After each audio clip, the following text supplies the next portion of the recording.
The server is in running state as it is mentioned here in the upper left hand corner, and now I should be able to connect it to using web terminal, which is called Ssh console in Linode. Now let's launch the web browser terminal to confirm that it is really restarted or in running state. It opens up a web browser window and I can see it is in running state. We can see a login prompt. I am not going to log in using this web browser terminal. Rather, I am going to close this window and I will log in the proper way. Since I am on Windows platform, I will be using default Windows terminal called command prompt. Open the command prompt using administrative right. By the way, any terminal program will work if you have SSH command on your machine. Linode gives you SSH connection information which is based on IP address. Here, simply copy and paste it in the terminal program. Let me copy that command and paste it into my Windows command prompt and press enter. You will see a message related to ECDSA key fingerprint. Simply accept it by typing yes and press enter. When it will prompt you, then enter the password and again press enter. You are not going to see this as you type it, so type carefully. But if you get it wrong, you get a few more chances to connect successfully. There you go. I am logged in successfully, as you can see my screen. So I am going to clear the screen by pressing Ctrl L to clear the screen. First of all, I am going to set up a built-in firewall in Ubuntu, in short known as UFW, and full name is Uncomplicated Firewall. It is a straightforward program which allows connections to and from outside world. The only connection I want to allow at this time is SSH, and later will open more ports for other programs such as web browsers. I will type on the command prompt UFW allow open SSH. Now I am going to enable the firewall because even though I have added the rule, by default the firewall is not running. To enable the firewall, I will execute the command UFW enable. After executing this command, I will get a warning: may disrupt existing SSH connections, proceed with operations, yes or no. And I am going to say yes because I know I am connected using SSH, and I also know that this was the only port I wanted to enable at the moment, and it's enabled. Now I can execute another command to validate that UFW is enabled and working by using this command UFW status, and it shows me that it's allowing open SSH, which is port 22. Using the TCP protocol, it allows that from anywhere for IP version 4, which is first line, and IP version 6, which is the second line. Now I feel relaxed because my server is locked. After a while, we will use SSH keys infrastructure to secure it more. Now in the next step, we will set up a non-root user, as I do not want to connect to my server using the root account, because root is a super user who can do everything anytime. Also, it is good practice to set up a non-root user account that has necessary permissions to execute commands. Okay, we have already connected to our server once. I am going to connect again, but this time I will set up a non-root user account and give that account the necessary privileges to execute commands as a root user. If you are not aware with these Linux commands, please do not worry. Just follow along, and in the upcoming part of this video and in the next video series, we will be covering Linux commands in more details. Okay, let's try to connect now by typing SSH root @ and the IP address.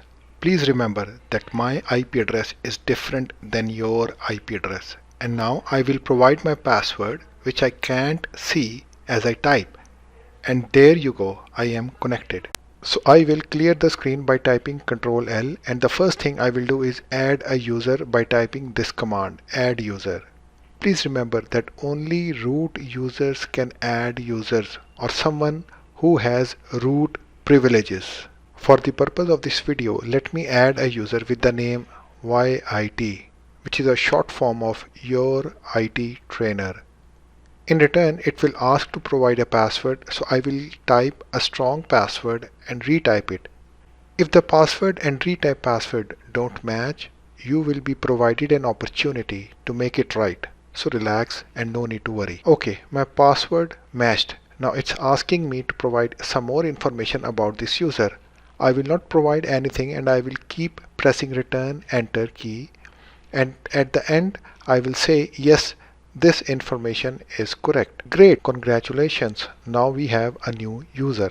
I am going to clear the screen by pressing Ctrl L. Now I need to make sure that this user has the necessary privileges to execute commands as root using a keyword known as sudo. To assign the sudo privileges, I have to modify this user by executing this command: usermod space -a capital G space sudo my username, which is YIT, and press return or enter key. Do not worry about the command syntax, we will look at it in the later videos. Now I want to make sure that the user is able to connect using SSH terminal window.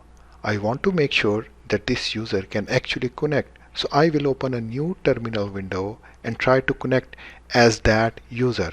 The syntax is almost the same, which starts with SSH YIT @ and my server IP address. I will provide these, and I will also provide the password I set up while creating the user, and I will press return or enter key. It may take some time for reverse DNS lookup, which is fine. Now I want to confirm that I can actually execute command as root. So in the same terminal window, execute ls. This command will list the contents of the current directory. I know there is nothing here. I just want to make sure I can execute the command as root. So I will type sudo space ls, and I will type in the YIT password. And if this does not give me an error, then I know I have super user privileges, and there is no error. So it's confirmed I have the super user privileges. So far we are good, as we have successfully set up the non-root user in such a short time. After a while we will lock down the SSH even more so that no one can log in as root, and you have to log in as a non-root user, which is always good practice. And after a while we'll also add public key infrastructure. We'll set up SSH keys. After implementing public key infrastructure, you will be required to have correct username, password, and correct public and private keys in order to connect to the server, which will make things pretty secure, and we will take care of that after a little while. But for now, let's move on to the next video. I have changed the command prompt window and font size for better viewing. Okay, in this section of the video, I will update the server. Remember, to update the server, I don't need to become a root user. I will use the sudo command to update the server operating system. Please note, when you deploy a server on any VPS provider, most of the time the snapshot they use to build the server is a bit outdated. And that is what we are going to see, and as a security best practice, we will update our server. Since I have prepared the server, I didn't update it. The only reason is that I wanted to update it in front of you. There is a possibility when you will prepare your server very first time, it may take more time than mine. Depending on how many things need to be downloaded and installed, it can take 15, 20 or 30 minutes. Which is fine, and no need to worry. Just make sure you do not close the window while server is being updated. Okay, let me execute the command who am I to see from which user I am logged in, even though it is mentioned in the prompt and it says I am YIT user, the non-root user. Let's clear the screen. Now I will write this command sudo because I want to execute the next command as a root user, apt update. And apt update is aptitude. It's a package we are going to use to download and install software onto our server and update. Because I am executing this command first time after creating the server, I may see a lot of things that need to be updated.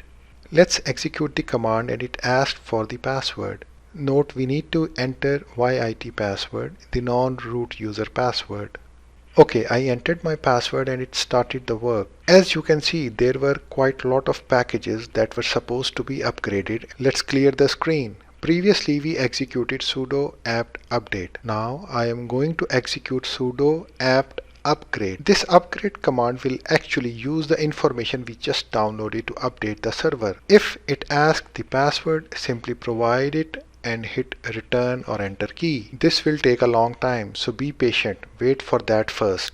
The upgrade might be a bit longer, let's say around 20 minutes or so, but let it complete its processing. Don't close the terminal window or you are gonna confuse things and it's always a pain to recover from it. I am gonna run my upgrade. In my case, I will say yes by hitting return. That's the default case because it's an uppercase Y. So I hit return and it goes and gets those files. Okay, so my update is finished. Now your update almost certainly installed a new kernel, and installing new kernel actually requires a system reboot, and that's something you probably need to do right now.